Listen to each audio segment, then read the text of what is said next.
Hey everyone, today we're going to talk about Summer Melusine, and I got a lot of thoughts. I don't want to be like, it's going to be controversial, whatever, but I think you should stick around and see what I got to say. But let's get right into it. So Melusine is a AoE arts ruler. She can loop, and she got a lot of good skills. So let's check it out. So I think the first thing is her attack is kind of low, 11k, 495. That's kind of low, but we'll see. Her skills definitely make up for that. And of course, she's a ruler, so she has that innate 1.1 modifier. 2 arts, 2 buster deck. I think the 2 busters comes into play when we talk about her performance in stuff that's outside of looping, which is a main focus that I kind of want to talk about. So, first skill, Fairy Pack. She is smoking that Fairy Pack. I mean, this first skill is a lot, and it's not even, this isn't even her best skill probably. I don't know, maybe it is. I don't know. Anyway, first skill, that Fairy Pack. She's smoking that Fairy Pack. 30% arts up, of course. 30% crit damage up. Increased damage against enemies with chaotic alignment by 30%.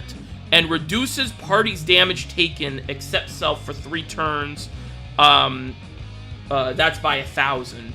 And this is all for 3 turns, and it's on a 6-turn cooldown. This skill is awesome. This skill is really good.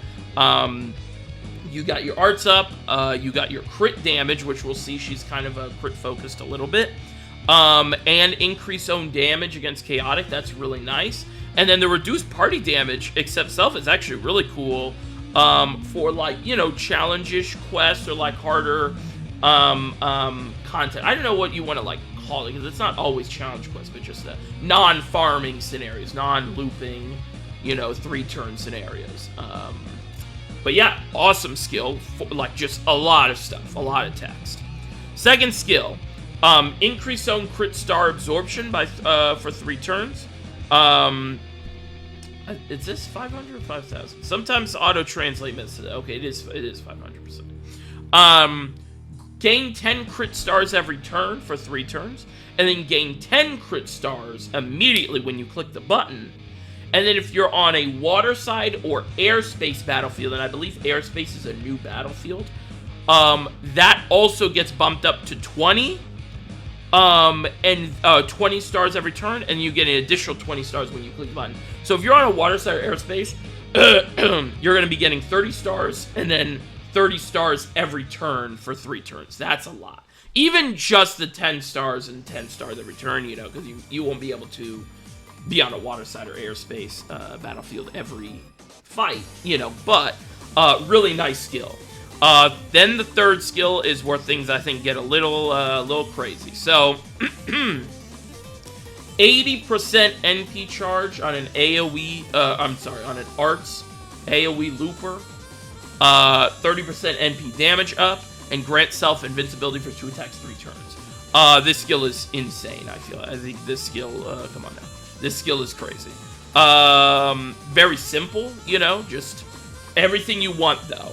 You got your invincibility, you got your MP damage up, and you got your 80% battery. So, 80% battery, of course, means that if you get the append open to max level, you will start with 20, and you can just click this and immediately have your NP. So let's talk about the NP. I feel like the NP might be her best thing on here. So,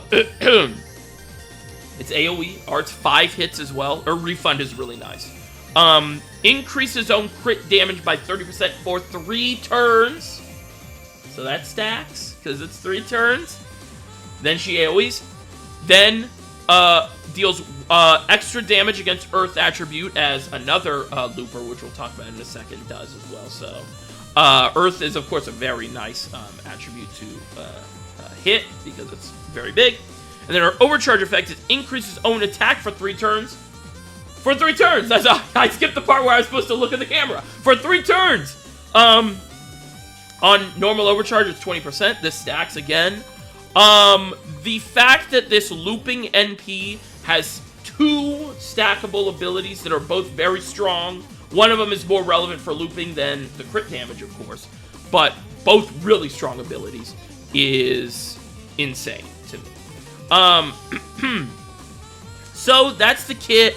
What do I think? So first of all, of course, we've seen 20 billion arch loopers, right? We see arch loopers every day, it feels like, in this game. What makes this one special? Well, I think there's a few factors. Number one is the 80% battery lets you do a lot of things. That basically lets you not have to worry about refund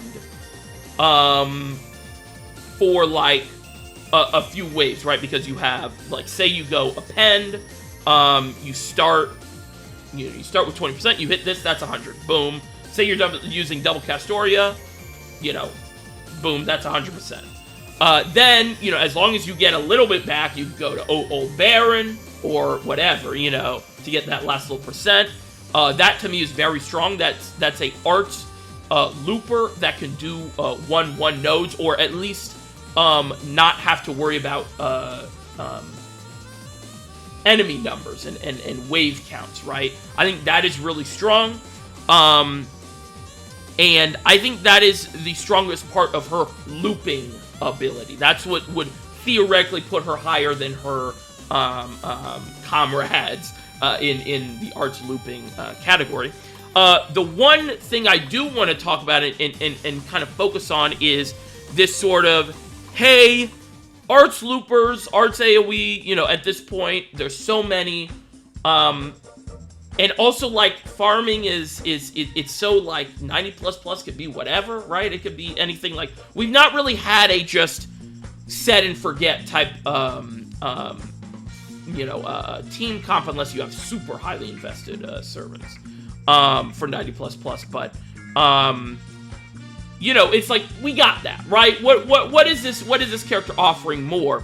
And to me, what it's offering, what Melusine is offering is really awesome, like, just being a good character. Like, she crits really hard. She has stacking buffs on her NP, which I really value, because, like, there's no cooldown on NP, theoretically, right? I mean, you probably can't do it every turn, but, like, you could do it more often than you can click a skill, and having, like, buffs and stuff tied to the NP, I think is very strong. This is, of course, outside of looping scenarios, or I should say farming scenarios, but just like normal gameplay, right? And I think there is a good question of, like, okay, that's cool, but does that matter? Because, this is probably a conversation for a different time, but 90% of the game is farming, so who really cares? But to me, that's something I value in a character is, hey, I'm gonna be able to farm, I'm gonna be able to loop, because that's not too high of a bar anymore. What else can this character do for me? And I think she's really just a strong character on her own, even if you take away the farming aspect. So that's what I think. And then I guess this isn't like a should you roll, but I do want to talk about, of course, kind of the elephant in the room is she like the best arts farmer, looper, whatever? No, because Ibuki exists.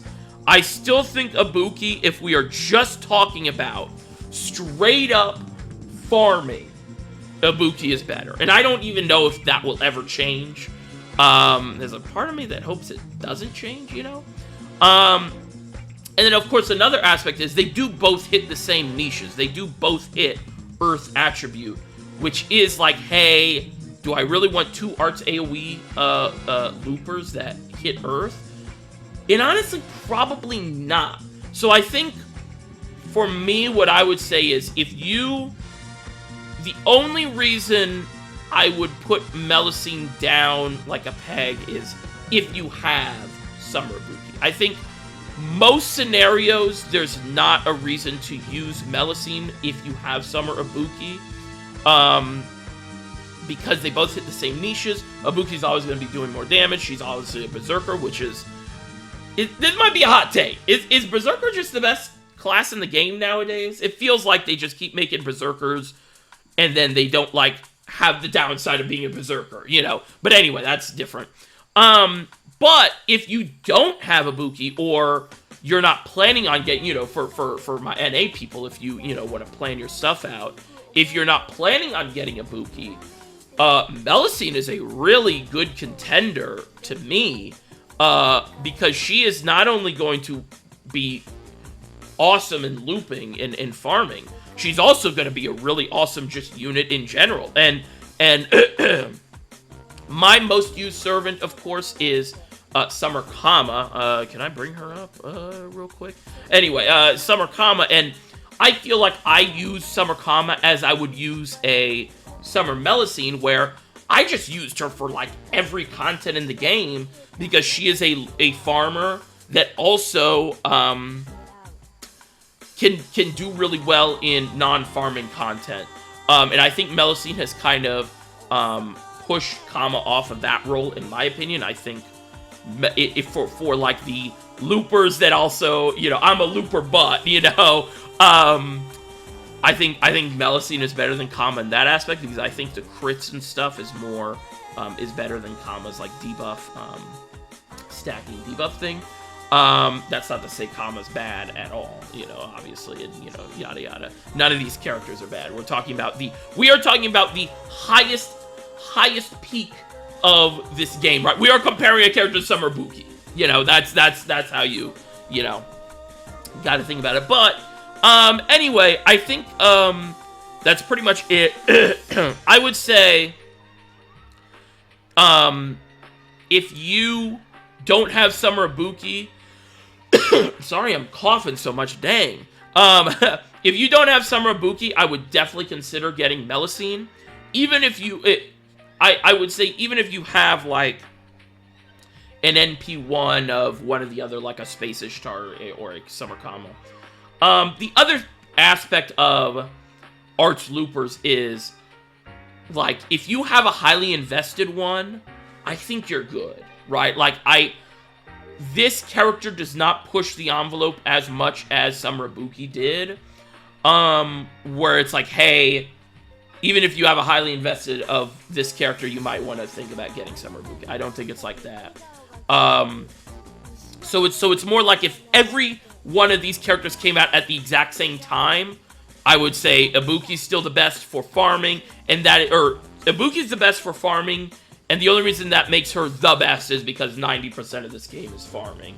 But if you want a character you want to use all the time, also, side note, that's not to say you can't use Summer Buki all the time. She's, like, probably one of the best. She might be the best non-support character in the game. Maybe, I don't know. She's one of the best characters in the game.